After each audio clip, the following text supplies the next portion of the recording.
저희가 이걸 녹화를 해가지고 예, 유튜브에 올릴 생각이었는데 이제 오늘 처음이라서 실수했습니다. 어쨌든 학습 소외와 학습 결손이라는 것은 이제 저 극명한 차이가 있고요. 우리는 지금 결국에는 결손이라는 거죠. 아이들한테 지금 결손을 제공하고 있다는 거고, 그럼 그걸 위해서 이제 앞으로 우리가 노력을 해야 되잖아요. 어.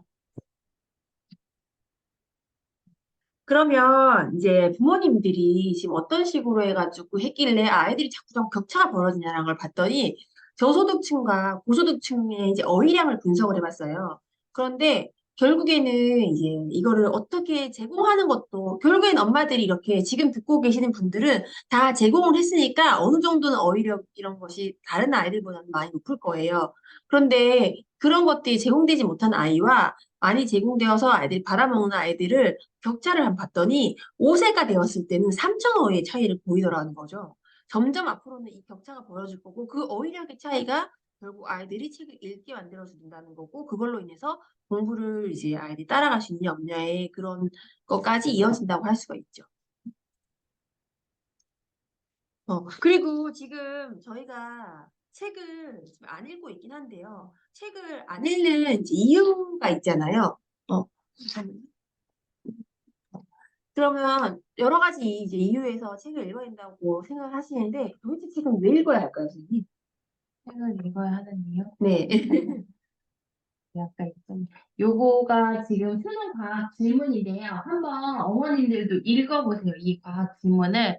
그리고 이거를 읽었을 때 어떤 마음이 드는지 한 30초만 한번 읽어보도록 할게요.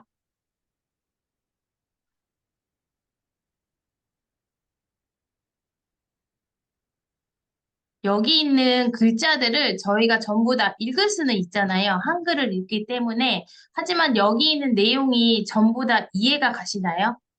이해가 가진 와, 않을 거예요. 그런데 지금 여기서 학원을 운영하고 아이들이 여기 와서 학습을 하는 걸 보면 여기서 다니는 학생들은 워낙 학원을 많이 다니는 친구들도 많이 있잖아요.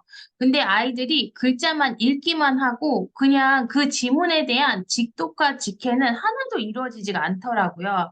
그리고 책을 읽어도 읽은 내용이 뭔지, 여기에서 어떤 의도로 이 책을 썼는지 이런 부분들을 전혀 파악하지 않은 채 그냥 문제만 풀고 이렇기 때문에 아이들이 진짜 독서를 읽는 게 아니라 글자만 읽는 게 아닌가라는 회의감도 들고 어떻게 하면 이런 부분들을 아이들에게 수정하고 보완해 줄 수 있을지 이런 것들을 고민해보고 프로그램도 선택하게 되고 이렇게 된 거거든요.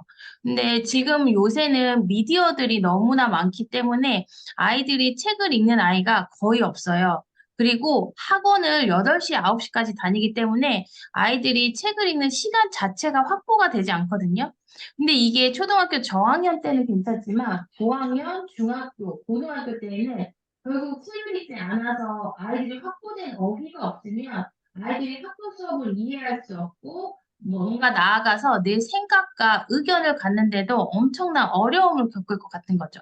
그래서 초등 저학년부터 아이들의 책 읽기가 너무나 중요한데 솔직히 집에 읽은 책보다 안 읽는 책들이 훨씬 더 많잖아요. 그리고 저는 책을 읽을 때 어떻게든 정확하게 읽는 것도 중요하고 정확하게 읽는 게 중요하다고 생각했는데 제가 요새 드는 생각이 어찌됐건 아이들이 집에 꽂혀 있는 책들을 한 번이라도 읽은 경험이 있다면 이 아이들은 스스로 책을 꺼내서 읽을 수 있지 않을까라는 생각을 많이 했거든요. 그리고 그거에 대해서 뭔가 해결해보기 위해서 아이들이랑 전집 하나를 골라놓고 얘를 한 달 동안 읽기 훈련을 시켰더니 만화책만 읽었던 아이가 책 읽는 게 재미있대요. 그리고 저희 아이도 그렇고 처음에 책 한 권을 주면 늘어져라 계속 책을 읽더니 지금은 5권, 10권 정도는 그냥 아이가 읽더라고요. 그래서 우리가 책을 읽는 거에 대한 방법을 바꿔보면 너무나 좋을 것 같다라는 생각을 많이 했고 이러한 부분이 해결되지 않고 책을 읽지 않고 학년이 올라가면 나중 되면 지금은 그냥 넘어갈 수 있지만 정말 중고등학교 때 문제가 터졌을 때는 그때는 더 시간이 없기 때문에 아예 해결하지 못할 거라고 근데 생각을 해요. 아마 여기 듣고 있는 이제 많은 어머니들이 책 읽기 중요성이 어느 정도 알긴 다 알 거예요. 근데 현실에 부딪히면 저희 바로 옆 학원이 수학과학 학원이거든요. 저희가 이제 너무 이제 급 4학년, 5학년 이제 엄마들이다 보니까 이제 가서 물어봤어요. 선생님, 수학 너무 급해요. 이렇게 얘기하니까 수학 선생님이 무슨 말씀 하시냐면 여기 수학 원장님이 영재원도 오래 운영하셨고 이 근처에서 세 개 학원 운영하던 원장님이시거든요. 아이들 둘이 대학도 키워냈고. 근데 두 분 다 하시는 말씀 중에 하나가 뭐였냐면 수학학원 지금 왜 보냅니까? 절대 보내지 마세요. 자기가 가장 후회하는 것 중에 하나가 수학학원 빨리 보내는 거래요. 수학학원 빨리 보내지 말고 제일 중요한 거는 지금 이 시기에 해야 될 거는 독서하고 영어 외에는 너무 크게 신경 쓰지 마세요. 그래도 결국엔 다 따라갑니다라고 얘기하시더라고. 그거를 수학 원장님께서 정확하게 이야기하셔서 저희 보고 그 수학학원을 보내지 말라고 하더라고요. 그냥 중학교 1학년에 보내시면 잘해가지고 되겠습니다. 이렇게 말씀하시더라고요. 믿고 그냥 아이한테 독서랑 영어에 투자하시라고 하시더라고요. 수학을 하고 있는 원장님이. 어쨌든 결국에는 이제 책을 읽어야 한다고 엄마들도 많이 알고 있고 한데요. 정말 솔직히 말해서 영수에 밀리는 게 사실이잖아요. 아이들이 얼마나 바쁩니까? 그 바쁜 와중에 책 읽어라, 책 읽어라 하고 막 두 번 싸울 수 있는 시간이 없어요. 저도 진짜 많이 싸웠는데요. 그렇게 시간에 밀리고 미디어에 이제 뒤로 밀리고 그리고 영수에 밀리고 하면서 아이들의 이해력은 점점 바닥을 치고 있어요. 지금이 옛날 시대보다 지금이 점점점 애들은 책 읽는 방법을 모르고 있어요. 그거는 아주 심각한 문제거든요, 지금. 근데 이게 우리나라 문제가 있는 게 아니라 전 세계적으로 지금 엄청난 이슈가 되고 있어요. 그래서 미국은 지금 다시 돌아가서 책 읽기를 엄청나게 시키고 있어요. 결국 우리가 미국이나 그 거대한 나라 때문에 사실 미디어가 우리나라에 들어왔잖아요. 들어왔지만 그들은 거꾸로 돌아가고 있다는 거죠. 맞아요. 그래서 네. 핀란드에서는 또 이런 미디어 교육을 줄이고 다시 지면이나 이런 부분들을 더 강조하고 하는 게 있다는 기사가 본 적이 있거든요. 네. 그러면 우리가 책을 읽는 방법이 이제 여러 가지가 있는데, 책을 읽을 때는 엄마들이 꼼꼼히 읽어, 꼼꼼히 읽어. 아, 제발 좀 꼼꼼히 읽어. 그 내용 기억해? 그 페이지 뭐가 나왔어? 이러면서 아이들한테 책 읽는 걸 자꾸 확인하게 되죠. 그것은 애들한테 책을 점점점 멀게 하는 방법이래요. 사실 그 말이 어쩔 수 없이 이거 나오는 것 같아요. 애들이 막 빨리 막 읽고 나서 다 읽었어, 엄마. 이러면 대부분 뭐라고 얘기해? 제대로 안 읽었지. 이렇게 말하죠. 그런데 저희가 이번에 되게 소리가 잘 안 들려.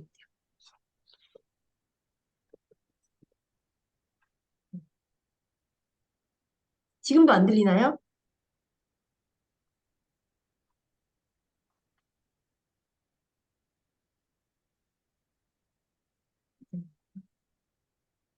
지금도 안 들리시나요? 엄청 울리다가 지금은 괜찮아요? 문을 열을까요? 지금은 들려요? 아, 가깝게 들렸다가 멀게 느꼈다가 우리가 움직여서 그런가? 어. 어쨌든 만약에 또 잘 안 최대한 움직일 수 들리면 없군. 다시 말씀해 주세요. 어. 자특쌤? 여기요? 저요? 제 말이 잘 안 들리나요? 써니쌤 말이 잘 안 들리나요? 제가 말을 잘 안 하고 있는데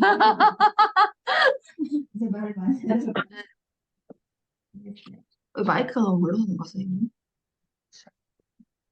어쨌든 지금 그래서 점점 저희도 고민을 많이 하고 있는 찰나에 저희가 유명하다는 독서학원 또 프랜차이즈도 한번 저희가 감행을 해서 진행을 해보고 여러 가지 방법을 쓰다가 정말 유명하신 박사님을 우연히 알게 됐어요.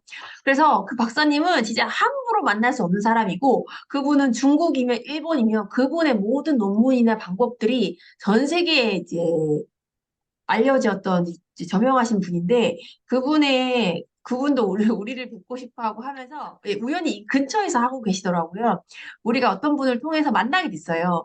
그 박사님의 교육을 저희가 약 1,000만 원 정도 들여가지고 저희가 공부를 배웠거든요.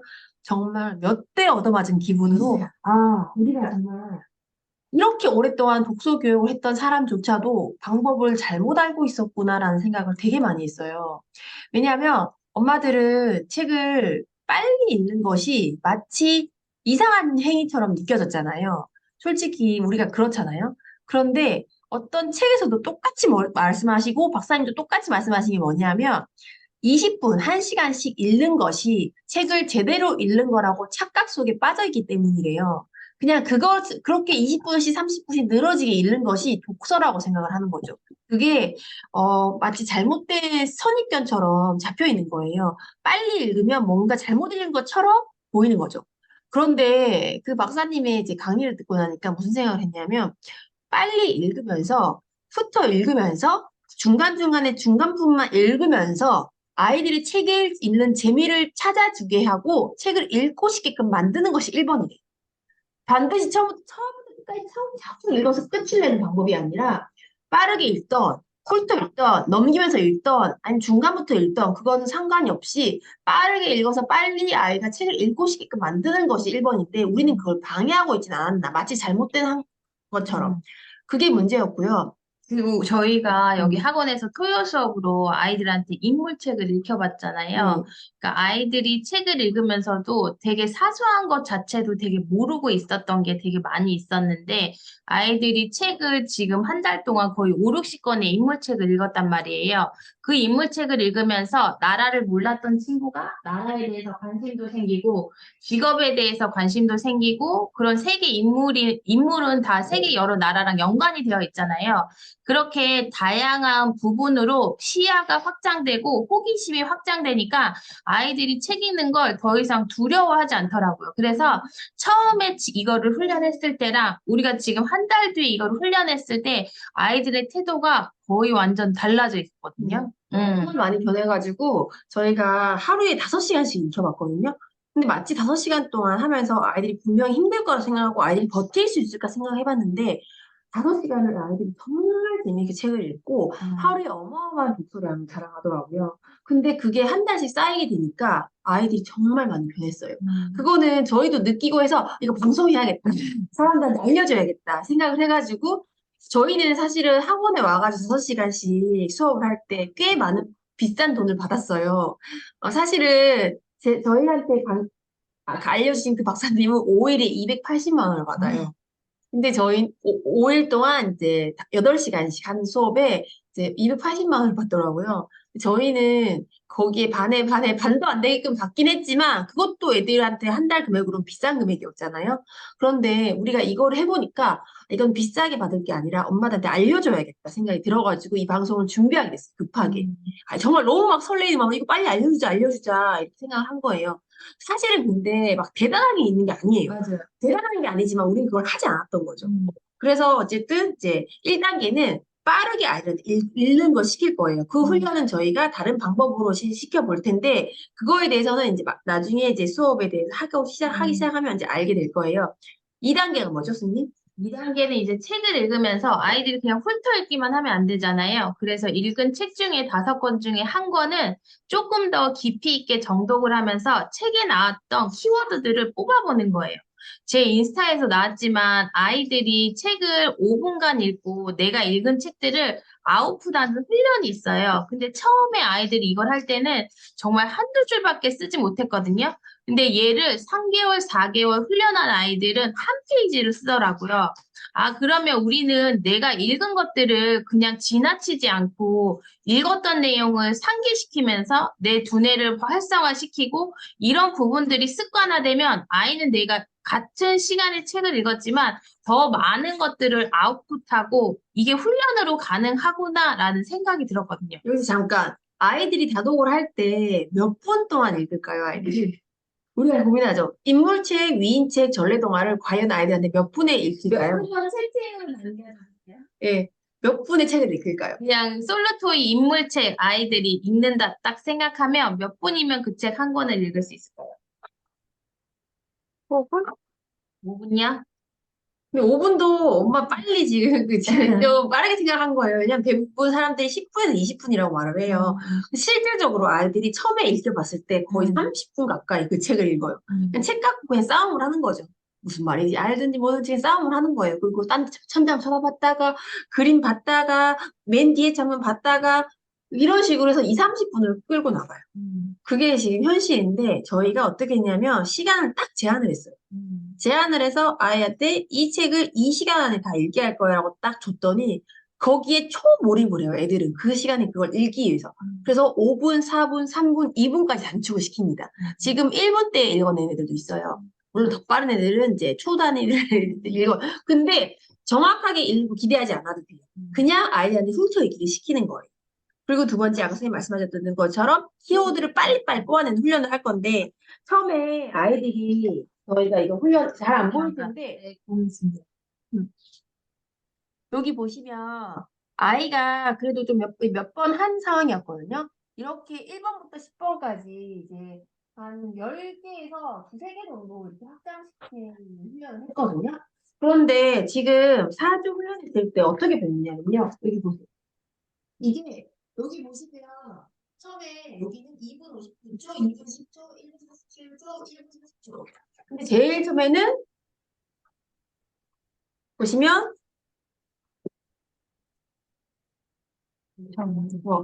4분, 5분, 3분, 4분 84초 뭐 이렇게 되어 있어요. 4분 48초 이렇게 되어 있고요.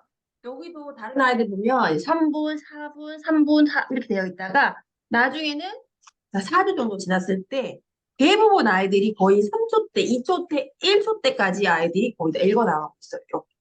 근데 남자아이들도 생각보다 여자아이들은 꼼꼼하게 생각하지만 남자아이들은 그래도 창의력이나 상상력이 굉장히 좋거든요. 엄청나게 아이들이 빨리 이렇게 키워드를 뽑아내더라고요.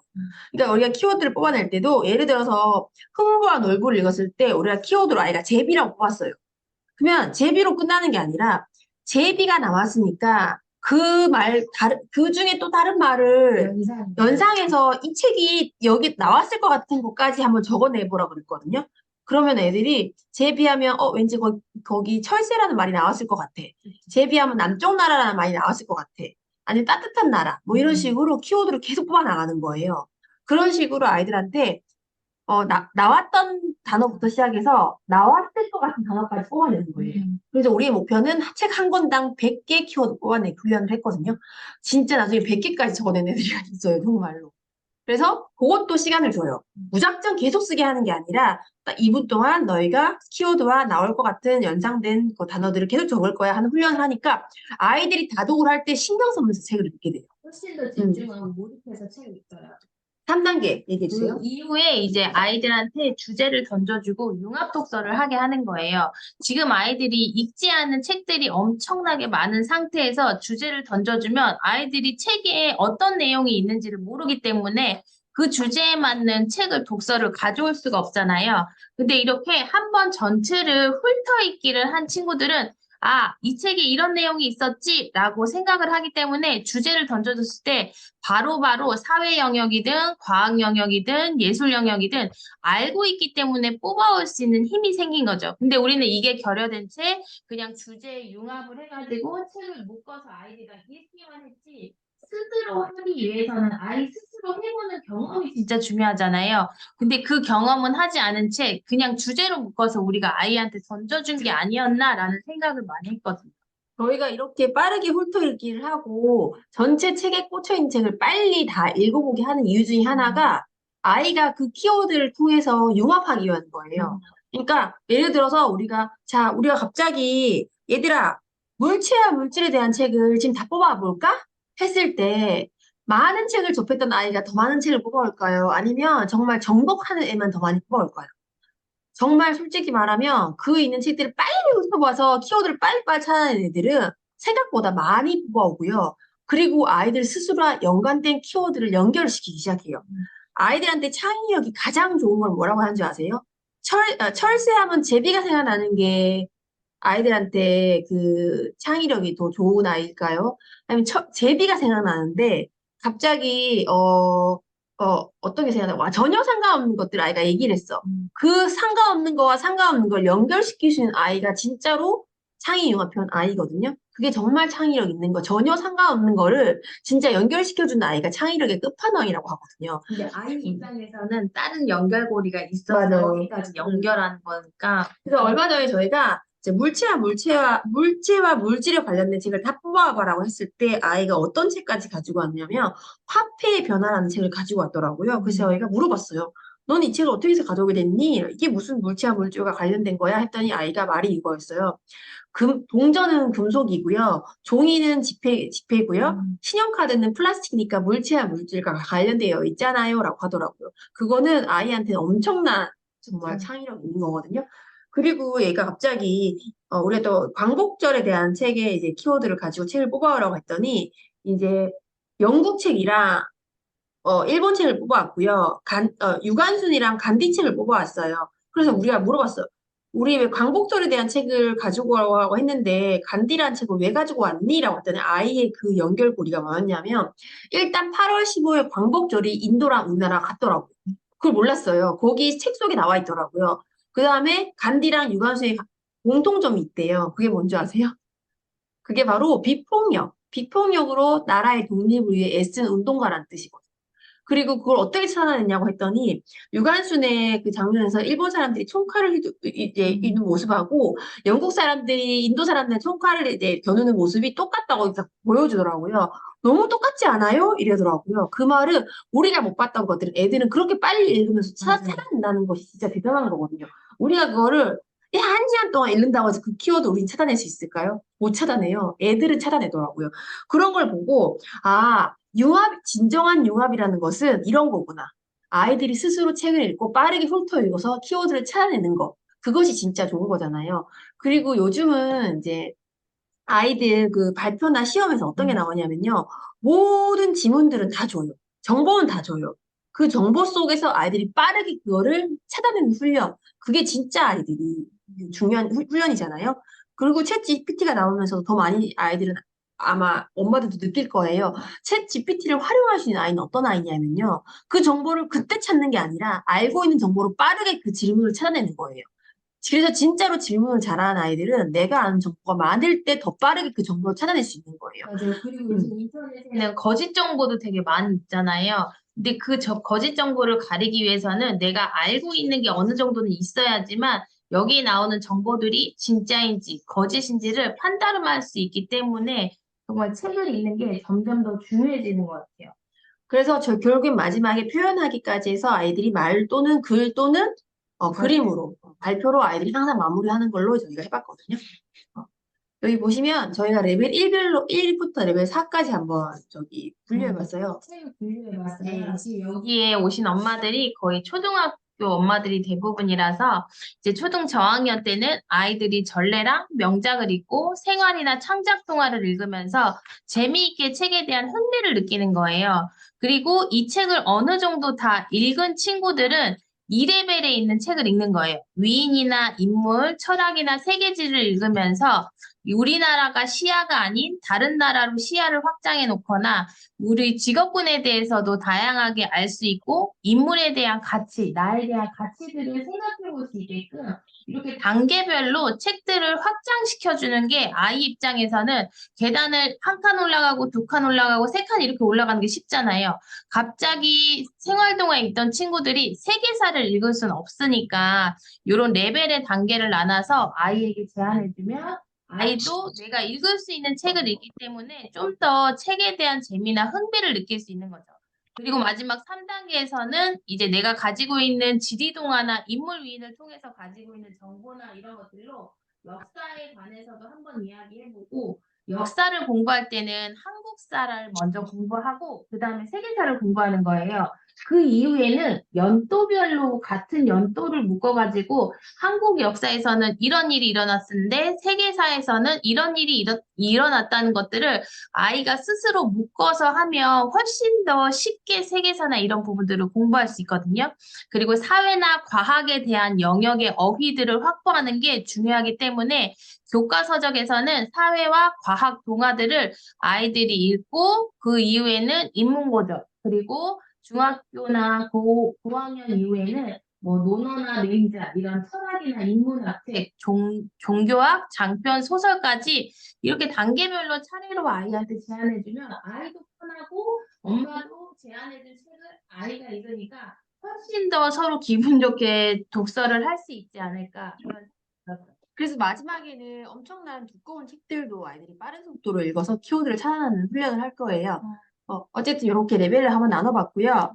저희가 그때 박사님을 만나서 돈을 들여가지고 공부를 했다고 했잖아요. 그건 바로 뇌였어요, 뇌. 우리가 모르고 있었던 것이 바로 뇌였더라고요. 그러면 우리가 지금 독서부터 먼저 공부할 것이 아니라 아이들한테 이제 아이들의 뇌를 우리가 이해를 하고 그걸 통해서 독서가 보이고 독서를 이해해서 공부가 보이고 공부를 이해하면서 미래가 보인다는 우리가 이제 목표를 향해서 이제 시작을 했는데요. 뇌라는 것 자체가 우리 아이들한테는 엄청나게 큰 효과가 있더라고요. 그냥 막연히 책을 잘 읽고 난 다음에 공부를 잘할 것이라고 생각하지만 그 책 읽기 전에 이 뇌 훈련 자체가 어마어마하게 그 승패를 이제 바꾸더라고요. 맞아요. 그게 속도가 10배 정도 이상의 차이가 나더라고요. 그리고 아이가 독서를 하기 전에 준비 운동으로 두뇌 운동이나 이런 훈련, 자극을 주면서 너는 책을 재미있게 읽을 수 있을 거야, 흥미롭게 읽을 수 있을 거야, 그리고 너는 이 책을 읽으면 책에 있는 내용을 100% 이해할 수 있을 거야 라고 아이한테 착각을 일으키고 메시지를 전달하고 책을 읽으면 아이는 실제로 책에 대한 흥미를 느끼고 그리고 나는 진짜 100% 기억할 사람이니까 책을 읽으면서도 더 많은 내용을 기억하더라고요, 아이들이. 저는 근데 그게 되게 신기했어요. 근데 우리 뇌는 가짜로 웃어도 진짜로 웃는다고 착각하잖아요. 그리고 우리가 실제로 눈을 감고 레몬을 먹는 상상을 하면 침이 보인단 말이에요. 그러니까 아이들한테 나는 독서를 좋아하고 잘하는 아이고 나는 이 읽는 책들을 모두 기억나는 아이야라는 자신감과 믿음을 심어준 상태에서 독서를 하는 거랑 그냥 혼나서 독서를 하는 거랑은 기분 나쁜 상태에서 독서를 하는 거랑 아이가 가지고 가는 양이 엄청 다른 차이가 어쩌면 결국 우리는 독서는 재미있는 활동이라는 걸 아이들한테 알려주기 위해서 그러는 거예요. 아이들한테 스트레스 받는 게 아니라 독서를 통해서 저희가 이게 얘기해도 돼요? 네네네. 저희가 책방송. 사실은 가맹을 했던 것이 책동클럽이에요. 맞아요. 저희 학원에서 지금 책동클럽을 운영을 하고 있어요. 근데 책동클럽이 나쁘다는 것이 아니라, 우리는 책동클럽의 아이들도 지금 갖고 있어요. 있거든요. 근데 책동클럽의 한계라기보다, 우리가 알고 있는 배우 같은 조금 더 접목시켜가지고 효율을 높여보고 그러니까 그 책동 클럽에서 할 수 없는 것들을 더 접목을 한 거죠. 왜냐하면 우리가 하는 어떻게 보면 비슷한 의미긴 하지만 거기서 하는 방법이랑은 조금 달라요. 그러니까 저희 학원에는 책동 클럽의 아이들도 많고요. 하지만 더 효과가 좋았던 것은 저희가 지금 말씀드린 이 프로그램이 더 효과가 좋아서 지금은 어, 진짜 2대 8로 지금 저희가 하는 것들을 더 많이 아이들한테 제공하고 있어요. 왜 이유는 뭐냐면 다음 장면에서 보실 건데요. 아이들이 즐거워야 한다는 것이 1번이에요. 즐거운 활동이 아이들한테 독서 활동은 즐거운 거구나. 그래서 내가 그대로 흡수하는구나라는 거를 알게 된 거죠, 저희가.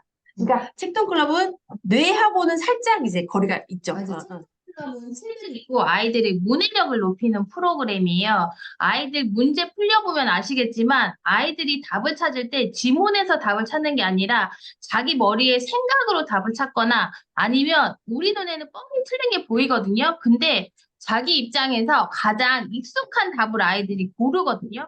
그러니까 저희가 그거를 보고 아이들이 지문을 보고 뭔가를 해석하는 게 아니라 자기식으로 그냥 해석하면서 무언가를 하는구나라는 생각을 가지고 있을 때 책성클럽을 만났어요. 그래서 책성클럽에서는 아이들의 문해력을 키우기 위해서 질문지 안에 아이들이 어떤 부분을 기억해야 되는지가 이렇게 나오거든요. 그러니까 그런 훈련 같은 거 자체는 우리가 그냥 글만 읽게 되면 그냥 글자만 읽고 흘릴 수 있잖아요. 근데 내가 이 글을 읽은 후에 무언가를 대답해야 된다고 느끼거나 생각하면 아이가 훨씬 더 몰입하고 집중해서 읽을 수 있거든요. 그러니까 그런 효과를 지닌 상태에서 우리는 좀 더 업그레이드 시키고 싶고 더 많은 양의 책을 읽히고 싶고 또 사회랑 과학 여러 영역의 책을 읽히고 싶어서 얘를 더 확장해서 응용해 봤더니 아이들이 훨씬 더 책을 읽는 부담감을 줄이더라고요. 그러니까 아이들이 책을 읽지 않은 이유 중에는 부담감도 있을 수 있고 그리고 내가 이 책을 읽고 싶지만 이 책에 대한 읽어도 이해가 안 가기 때문에 아이들이 책을 안 읽는 어휘 때문에 책을 안 읽는 경우가 되게 많거든요. 그러니까 그런 부분들을 아이에게 최소화시켜주기 위해서 그냥 한번 훑어읽기를 하는 거예요. 훑어읽으면서 나는 이것도 읽을 수 있고 더 높은 수준의 책도 읽을 수 있는 아이구나라는 걸 자기 스스로 믿음이 생길 수 있게끔 그런 활동들을 하는 거죠. 근데 저희가 바른교육 연구소로 시작했던 가장 큰 이유가 제가 정말 이 근처에서 유명하다는 독서 논술학원을 정말 많이 보냈거든요. 그런데 내가 찾는 학원이 하나도 없었어요. 그래서 제가 차리게 된 건데, 차리면서 무슨 생각을 했냐면, 좋다는 건 다 해보자. 좋다는 건 다 가능해보고, 다 프로그램만 시켜보자 싶어서 이것저것 다 해봤는데, 결론을 제가 낸 거죠. 그리고 책통 클럽은 사실 어쩌면 저희 프로그램을 하려고 하는 그 프로그램 다음 거예요. 그러니까 이게 먼저 잘 되고 난 다음에 그게 돼야 되고요. 저희의 최종 목표는 융합이에요, 융합. 융합을 하기 위해서 아이들은 다독이 돼야 되고 빠르게 읽기가 돼야 되기 때문에 이걸 이제 먼저 깔아본 거거든요. 저기 제가 그 다음 말씀을 드리자면 기대 효과랑 낙인 효과라는 것이 있는데요. 예를 들어서 아이들한테 엄마들 제일 많이 하는 게 이거죠. 너희 오늘 이것까지 안 읽으면 엄마한테 혼날 줄 알아? 너희 오늘 이거 진짜 시험 못 치면 혼난다? 이런 얘기 되게 부정적인 얘기를 먼저 하죠. 너희가 이렇게 하면 너 이렇게 될 거야. 너희 오늘 이렇게 하면 나중에 미래에 너희 대학 못 간다? 훌륭한 사람 못 돼. 거지 돼. 이거는요, 아이들한테는 좋은 효과가 아니에요. 그러면 애들한테는 기대를 주는 거죠. 너희가 만약에 이렇게 하면 좋은 학교에 갈 거야. 서울대에 갈 거야. 그것도 괜찮고 아니면 너희 오늘 진짜 잘해서 머리 너무 네가 오늘 했던 게 너무 꼭 시험에 다 나올 거야. 아니면 오늘 이런 활동 때문에 네 뇌가 정말 많이 지금 너무 좋아지고 있어. 그래서 넌 오늘 잘할 거야. 라고 해서 기대 효과를 계속 주는 거예요. 그 기대 효과랑 낙인 효과가 어마어마한 차의 결과를 이제 나타낸다는 거죠. 저학년 아이들한테 정말 잘할 거야. 애들 되게 말 잘 듣잖아요. 정말 뭐 정말 다 잘할 수 있어. 이러면서 그러면 막 속상하기도 하지만 그런 거 위로해주면 애들은 금방금방 다시 이제 회복이 되잖아요. 근데 고학년으로 가고 고등학교로 갈수록 아무 우리가 너무 낙인 효과를 많이 받은 아이한테 그때는 기대 효과를 줘도 애들한테 소용이 없다는 거예요. 맞아요. 그리고 아이들이 5학년, 중학교, 고등학교 가면서 어찌됐건 학교에서 계속 성적에 대한 영향을 받기 때문에 내가 어느 정도 위치인지 스스로 알아요. 맞아요. 그렇기 때문에 더 큰 낙인 효과를 주지 않은 이상 아이들이 그게 먹히지 근데 않는다. 이게 진짜 어렵거든요. 우리가 이미 부정적인 언어를 쓰는 것이 습관이 돼서 애들도 똑같이 부정적인 언어를 써요. 그래서 지금 아들 TV라고 그 진행하는 그 최민준이라고 아시죠? 그분이 얼마 전에 이제 제가 유튜브로 저희 아들 둘을 키우고 있어서 그 방송을 잘 보는데 맨날 맞아요. 근데 거기서 제가 너무 놀랐어요. 왜냐하면 거기서 학교에서 계속 문제를 일으키고 맨날 책상 뒤집어 엎고 친구들을 방해하고 수업 시간이 매일 정말 너무 장난꾸러기 선생님이 거의 포기할 정도로 얘를 너무 보기 힘들다고 해서 엄마가 이제 고민을 털어난 거예요. 그래서 그 아이를 자세히 관찰해 보니까 얘가 유일하게 한 과목 수업을 정말 열심히 듣는 거예요. 그래가지고 얘를 조사를 해봤더니 이 아이는 문제가 있었던 아이가 아니었던 거예요. 그 이유가 뭔지 아세요? 그 아이의 대답이 그래서 왜 그 시간 빼고 나머지 시간 왜 엉망진창으로 행동해? 이렇게 물었더니 그 아이 대답이 뭐였냐면 아직까지 그 선생님은 자기가 이상한 아이라고 말을 하지 않고 자기를 기대하고 있기 때문에 그 선생님한테 실망감을 주고 싶지 않은 거예요. 그러면 그 아이는 어떻게 하냐면 계속 잘하고 싶은 마음이 생기기 때문에 그 시간은 끝까지 이 시간만큼은 자기가 잘 보이고 싶은 거예요. 근데 다른 시간은 자기가 잘해봤자 어차피 나는 낙인 찍혀 있어. 그래서 나는 잘해봤자 소용이 없기 때문에 스스로 나쁜 행동을 하는 것이 당연한 것처럼 돼버리는 거죠. 이런 거 있잖아요. 저도 뭐 원장님, 뭐 너무너무 수업 잘하는 것 같아요. 왜 이렇게 잘해요? 하면 다음에 나도 더 잘 보고 싶어가지고 엄청 열심히 준비하고 그러지만 한 번 안 좋은 소리 딱 듣고 나면 어떡하지? 이러면서 우리가 막 스스로 포기하려고 그러잖아요. 그리고 안 좋은 소리 몇 번 듣고 나면 스스로가 나는 안 되나 보다 싶어서 나도 그런데 아이를 오죽하겠어요. 그래서 그 아이는 어쩌면 잘 보이고 싶은 아이였지만 자기를 인정해주지 않는 어른들 때문에 그 아이가 스스로 그 무덤을 파고 들어간 거죠. 그러면 이 결과는 아주 그 일맥상통한다고 말씀할 수 있거든요. 결국에는 아이들한테 낙인 효과보다는 기대 효과를 줘야 되는데 스스로 엄마들도 연습하셔야 돼요. 저도 이것 때문에 많이 후회하거든요. 다음을 보시면 행복한 교실이라고 사람들이 핀란드 교육 하잖아요. 근데 사람들은 그냥 뭐라고 해 핀란드 교육이라 그러면 좋은 프로그램, 좋은 교구, 좋은 선생님과 함께 뭐 소규모로 수업하는 학교라고 생각하는데 핀란드 교육의 핵심이 뭐냐면 행복 테라피예요. 그건 뭐냐면 교사와 아이가 모두 행복한 수업과 활동을 해요. 아이들한테 큰 스트레스를 주지 않고 자신감을 항상 주면서 잘할 수 있다고 계속 자신감을 주고 아이들한테 행복한 이제 수업을 계속하는 거죠. 그래서 자신감 회복 프로젝트라고 해가지고 아이들한테 굉장히 큰 성과를 내게 만들었어요. 그 아이가 자라서 나는 뭐든지 할 수 있다 그러니까 계속 끊임없이 노력을 하는 거거든요. 그래서 자신감 회복 프로젝트 행복 테라피는 핀란드 아이들 키워내는 핵심이에요. 그래서 우리도 똑같은 거예요. 아이들한테 잘할 수 있다고 뇌한테 계속 착각을 해주는 거예요. 이거를 깊이 파고들면 결국은 뇌 착각이거든요. 뇌한테 명령을 하는 거예요. 너는 잘할 수 있어. 넌 잘할 거야. 너 그거 다 암기할 수 있어. 너 그거 100% 기억할 수 있다? 너 노벨상 네가 타게 될 거야. 결국엔 넌 MIT 공대에 가게 될 거야. 넌 2분 만에 읽을 수 있어. 아니, 1분 만에 읽을 수 있을까? 하면서 아이들한테 계속 그런 효과를 주는 거예요. 그러면 내가 뇌한테 무슨 명령을 하는 거예요. 제가 아이한테, 저희 부정적인 말을 제일 많이 하는 아이한테 무슨 말을 하냐면, 난 못해. 시작도 아니, 난 못해 하는 말 있죠. 그거 누가 제일 먼저 들어? 네 뇌가 제일 먼저 들어. 그럼 네 벌써 네 뇌가 나는 못한 아이로 기억을 해버리는 거예요. 입력을 시켜버리는 거거든요.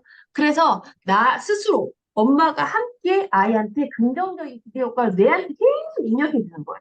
그러면 반드시 지금 그렇게 변할 거예요. 진짜로. 맞아요. 그리고 1단계에서 아이들한테 이런 활동을 하는 이유는 자기 스스로를 믿고 긍정적으로 무언가를 스스로 할 수 있는 힘을 키우기 위해서 이렇게 하는 거고, 1단계가 지나는 친구들은 우리가 뭐 나중에 공부법이나 노트법이나 이런 걸로 해가지고 그 다음 단계에서 체계적으로 또 할 수 있는 방법들을 아이들한테 제안하고 아이 스스로 이런 것들을 해봄으로써 자기주도로 할 거거든요.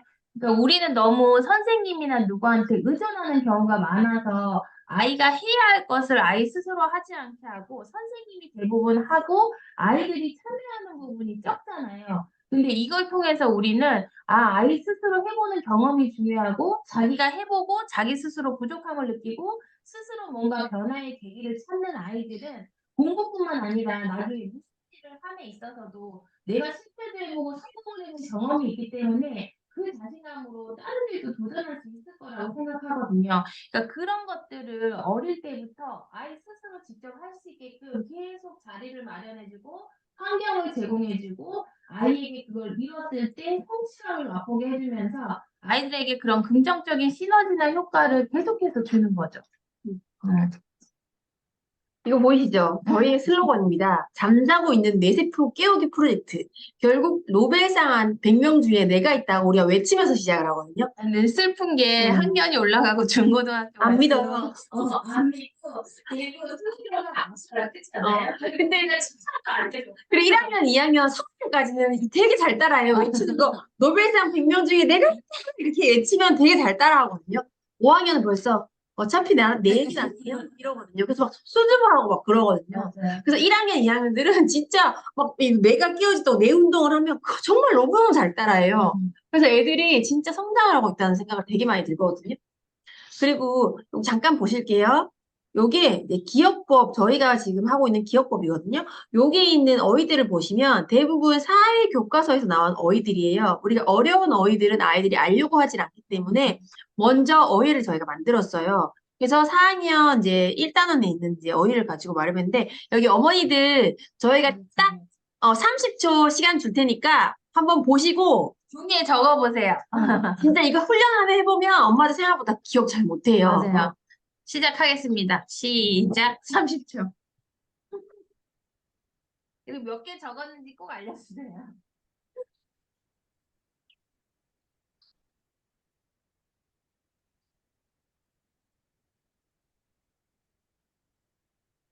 그리고 한번 종이에 적어보면 생각보다 생각나고 있는 것들이 잘 없어요. 근데 처음에는 저희가 2분을 주고 그다음에 1분을 주고 30초를 줘봤거든요. 어마어마하게 기억을 합니다. 근데 진짜 그래서 아이들한테 계속 뇌훈련을 시킨 다음에 기억할 수 있다, 기억할 수 있다, 기억할 수 있다고 외치고 아이들한테 이 훈련을 시켜보면 몇개 적으셨어요? 궁금해.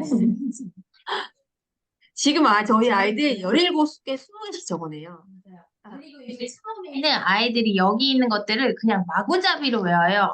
근데 얘를 스스로 자기가 훈련하면서 뭔가 연결성이 있는 거는 묶어서 외워야겠다.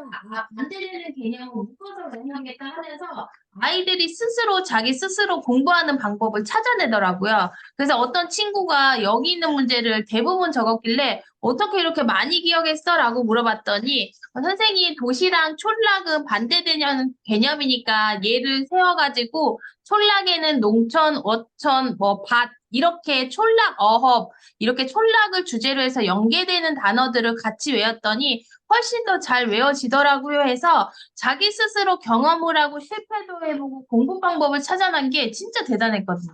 이 아이들 이렇게 하면서 이렇게까지 변화된 거예요. 6개씩 적었다가 지금 13개씩 적고 20개 이상 적어내거든요. 근데 처음에 그냥 일반 단어를 할 때는 10개도 못 적어놓은 애가 20개 이상 적어냈는데 학습 어휘로 들어가니까 생각보다 확 줄더라고요. 왜냐면 그만큼 학습 어휘가 어렵다는 뜻이거든요. 이것도 우리가 만든 이유가 얘네들이 어휘 때문에 모르는 단어를 학교 가서 처음 들으면 그냥 아예 귀를 닫고 잘 안 들으려고 하기 때문에 이거를 그냥 재미있는 놀이 활동으로 노출시키자 해서 만들었는데 반응이 생각보다 너무 좋아. 그쵸? 여기 보면 과학고 같은 경우는 용설이랑 뭐 남극새, 일지도 힘들어 남극 동새풀, 북극버들 막 이렇게 어려운 어휘 되게 많잖아요. 그런 걸 적어보라고 했더니 애들이 그래도 나중에는 좀 더 많이 기억하고 저희가 1학년, 2학년, 3학년, 4학년 교과들로 인해서 이렇게 기억하기 훈련을 했거든요. 너무 좋죠. 그렇게 하니까 저희가 자료를 다 만들어서 아이들 이 훈련을 하니까 재밌게 아이들이 기억을 하는 거예요. 5시간 훈련을 해봤을 때 아이들이 대부분 하면 뭔지 아세요? 1박 2일도 있을 것 같습니다라고 해서 처음에 5시간은 불가능하지 않을까. 엄마들도 보낸 엄마들도 걱정하고 진행한 우리들도 걱정이었는데 해보니까 우리도 재밌고 아이들도 재밌고 엄마들도 너무 신이 나는 거예요. 그거는 저희가 제일 많이 오는 아이들이 4학년 아이고요. 그다음 1학년, 2학년이 많거든요. 해보시면 효과가 정말 좋았어요. 일단은 아이들이 책을 많이 읽고 많이 기억하는 데 저희가 초점을 1단계에 두고 있기 때문에 한번 정말 효과가 좋을 거라고 생각하거든요. 지금 학원가의 흐름을 한번 보시면요. 예전에는 속독 학원이 1990년대는 엄청나게 많았어요. 빠르게 읽는 것이 답이라고 생각했죠. 근데 그러면서 점점 독서 논술 학원이 이제 유행하기 시작했어요. 그 이유는 수능에서 수능을 치고 논술로 대학 간다 그러니까 우후죽순 막 생기면서 처음에는 고등학교, 중학교에서 지금 유아에도 독서 논술 학원이 지금 성행을 하고 있거든요. 했었죠. 그러면서 점점 수능에서 아이들이 문제를 못 풀어내니까 국어학원이 성행을 하기 시작했어요. 그런데 어머니들 아실지 모르겠지만 논술학원과 국어학원은 상반된 거 아세요? 왜냐하면 지난번에 이제 고등학교 선생님 직접 국어 선생님 오셔가지고 설명을 주셨는데 논술과 국어는 반대 개념입니다라고 하더라고요. 왜냐하면 논술은 자기 생각은 다 출제자의 의도라든지 글쓴이에 대한 내용은 다 빼버리고 내 생각이 들어가는 게 논술이고 국어는 내 생각은 빼버리고 글쓴이 출제자 거기에 있는 내용을 파악하는 게 국어잖아요. 그런데 너무 독서 논술 많이 했던 아이들을 뭐 놀이터에 가서 난 너무 슬펐어. 왜냐면 엄마랑 헤어졌던 곳이 놀이터였는데 그거를 출제자의 의도는 다 무시하고 지은이의 의도는 다 무시하고 놀이터에 가는 것이 나한테 행복한 거니까 행복하다라고 체크를 해버리는 거죠. 출제자는 그게 아니라 이걸 보면 마음이 뭉클하다가 답인데. 그래서 국어하고 논술은 반대 개념이에요. 그래서 내 생각을 너무 많이 집어넣는 논술 말고 내 생각을 빼고 출제자랑 그 독해 문제 지면 다 출제자의 의도나 지은이의 의도가 중요하잖아요. 그게 국어학원이고요. 그런데 이 국어학원이 왜 아이들이 힘들어할까를 이제 다시 들여다보니 결국에는 독서가 안 되고 아이들이 그래서 문해력이 안 되고 이해력이 떨어지더라는 결론을 내고 지금 2023년 현재 독서학원이 엄청나게 많이 생기고 있어요. 각자의 이름으로. 책통학원도 결국에 책통클럽도 결국 독서학원이에요. 독서학원이 지금 엄청 지금 붐처럼 일어나고 있거든요. 그 와중에 저희가 이제 이거를 소개해드린 거죠. 지금 이게 지금 서울에 있는 고등학교에 그 뭐지? 독서 활동 독서 활동 기록지거든요. 이제 우리가 대학교 갈 때 자소서 되게 중요하다고 했잖아요. 근데 이게 워낙 사교육으로 인해서 자소서의 형평성이 떨어져가지고 이제는 자소서를 쓰지 않는데요. 그러면 자소서 대신에 학교에서는 중요하게 보는 게 있을 거 아니에요. 그 중요하게 보는 게 생활기록부인데 생활기록부 안에 세부 특기사항을 적는 란이 있어요. 근데 그 세부 특기사항에 아이들의 독서 이런 기록이나 활동 같은 거를 7, 80% 본다고 합니다. 그래서 서울에 있는 고등학교에서 이거를 우리가 항상 우리는 초등학교지만 중학교, 고등학교 방향성을 보고 거기에 맞춰간다면 아이들을 올바른 방향으로 이끌 수 있잖아요. 그래서 제가 요거를 얻었어요. 여기 학원 가다 보니까 이런 자료들이 되게 많더라고요. 나중에 공유해주세요. 이거 우리 오픈톡방에 오늘 후기 적으신 분한테 저희가 양식 예쁘게 만들어서 드릴게요. 아이들이랑 같이 이거를 중점적으로 독서력을 하나하나 늘려보세요. 그러면 아이들은 자연스럽게 우리 학교나 여기에서 원하는 방향대로 글을 쓸 수가 있기 때문에 꼭 후기 남겨주세요. 알겠죠? 그리고 이 옆에는 국어 평가, 수행 평가 내용이거든요. 나의 진로와 적성을 할 때도 그냥 왜 이 진로와 적성이 중요한 게 아니라 내 진로와 관련된 도서를 선정하고 이 도서가 나한테 어떤 영향을 줬는지, 나는 이 책을 읽고 어떤 변화를 겪었는지 이런 부분들을 아이가 평가하고 내 스스로를 돌볼 수 있게끔 독서를 하는 게 최종 목표입니다. 그래서 우리가 지금 하려고 하는 거 얘기해도 되나요? 네네네네. 저희가 지금 이제 이 프로젝트를 할 1단계 할 아이들을 모집을 할 거예요. 저희가 지금 받는 금액의 10분의 1도 안 될 만큼 일기로 그렇게 일기라서 이제 저희가 온라인 수업을 이제 프로젝트를 준비하고 있고 이제 수업을 저희가 앞으로는 이제 브랜드 이름을 걸고 이 수업을 이제 진행할 거라고 지금 저희 만들고 있는데 그래서 아이들한테 온라인으로도 어떤 효과가 있을까 싶어서 지금 시행해보고 있는 중이라서 정말 정말 저렴한 금액으로 저희가 지금 앞으로 아이들을 모집을 할 거거든요. 그래서 지금 한 달에 100권 읽기 프로젝트를 할 거예요. 100권이라면 생각보다 거의 책장이 한 3칸 정도는 나오게 될 거라고 생각을 하거든요. 그런데 그거 제대로 읽었어? 아니면 이거 제대로 내용 기억했어? 라는 질문만 안 해주시면 돼요. 정말 아이들은 생각보다 많이 기억을 하고 머릿속에 있는 키워드 찾기 훈련을 굉장히 잘하거든요. 별거 아닌 것처럼 생각하지만 아이들한테 정확하고 빠른 시간 안에 그 책을 읽게 만들 거라는 게 저희 목표고요.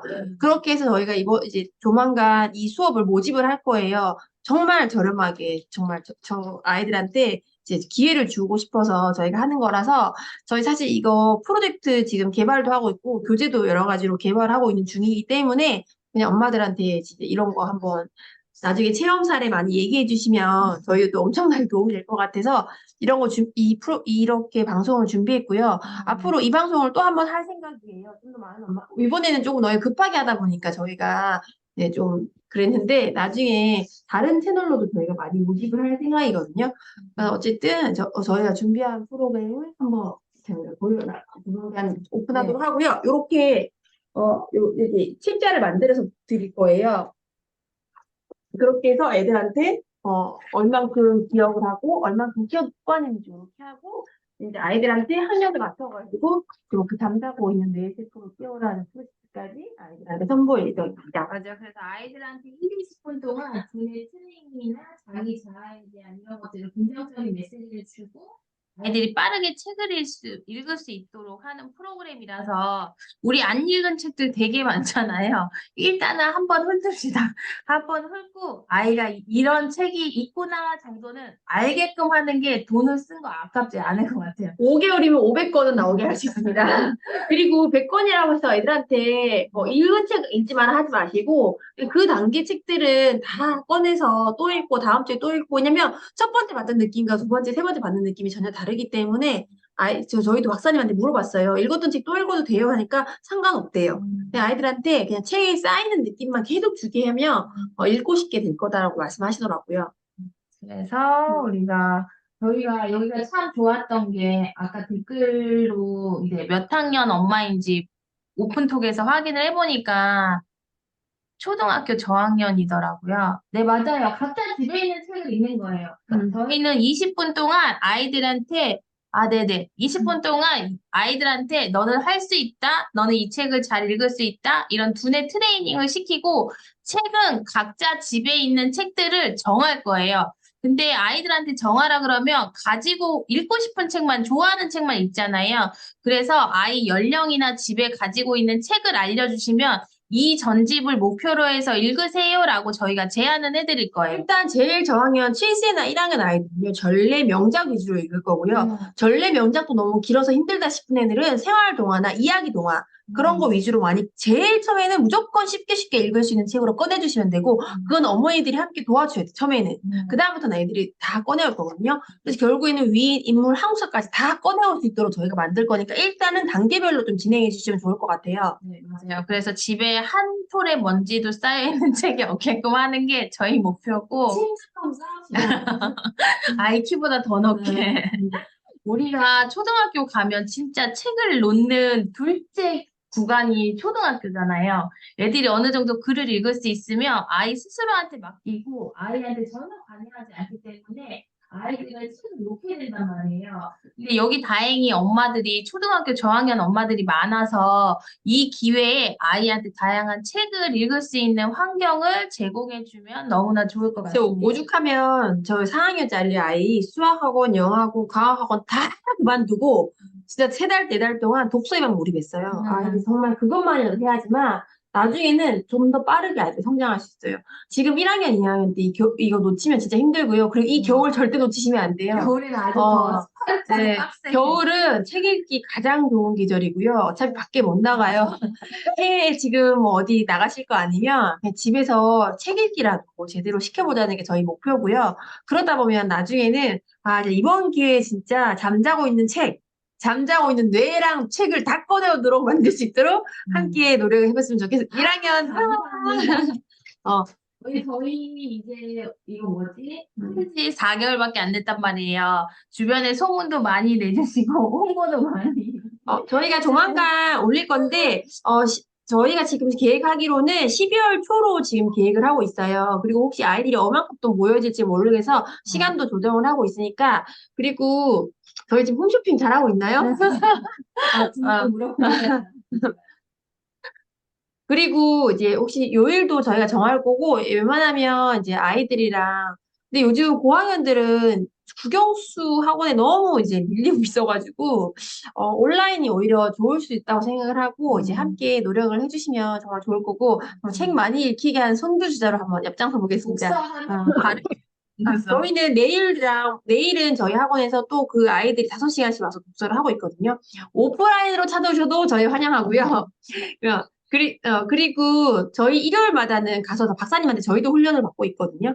그러니까, 좋은 정보 있으면 많이 공유해 드릴게요. 네, 금요일인데도 이렇게 참석해 주셔서 정말 감사하고 오픈 속에 후기 부탁드릴게요. 그러면 제가 그 독서록 해서 그 카카오 채널로 전달해 드리겠습니다. 혹시 그리고 못 들은 친구나 또 초대해서 한 번 더 듣게 하고 싶은 사람들이 있으면 그 다음 주쯤 한 번 더 진행할까 하거든요. 물론 이제 들으신 사람들이 또 들으면 좋을 수도 있지만 아니면 혹시 못 들은 사람들을 위해서 이제 댓글 많이 부탁드리겠습니다. 네, 네, 감사합니다. 감사합니다. 혹시 질문 따로 없죠?